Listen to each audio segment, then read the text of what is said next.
कोल्हापूरच्या गोकुळ दूध संघ निवडणुकीच्या पार्श्वभूमीवर महत्त्वाच्या प्रक्रियेला आजपासून सुरुवात झाली. ताराबाई पार्क येथील सहाय्यक दुग्ध निबंधक कार्यालयात दुबार ठरावांवरील सुनावणी सुरू झाली आहे. सहाय्यक दुग्ध निबंधक कृष्णा ठाकरे यांच्या समोर ही सुनावणी होत असून जिल्ह्यातील 56 ठरावधारक संस्थांकडून दुबार ठराव दाखल करण्यात आला.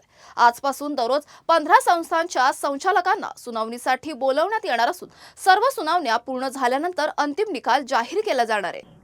कोल्हापूर जिल्हा सहकारी दूध उत्पादक संघ मर्यादित कोल्हापूर गोकुळ या संस्थेची संचालक मंडळ पंचवार्षिक निवडणुकीच्या सभासद प्रतिनिधीचं ठराव जी प्राप्त झालेले आहेत 5439 त्यापैकी दुबार 56 ठराव प्राप्त झालेले आहेत. त्या दुबार ठरावांची म्हणजे दुबार म्हटल्यावर 2 वेळा जे प्राप्त झालेले आहेत त्या ठरावांची आजपासून आम्ही छाननी म्हणजे सुनावणी प्रक्रिया घेऊन त्यांच्यावर अभिप्राय माननीय जिल्हा सहकारी निवडणूक अधिकारी तथा विभागीय उपनिबंधक सहकारी संस्था दुग्ध पुणे यांना तो आम्ही सुनावणी प्रक्रिया पूर्ण झाल्यानंतर सादर करणार आहोत. आणि प्रत्येक दिवशी साधारणतः आम्ही 15 लोक सुनावणीसाठी बोलवलेले आहेत.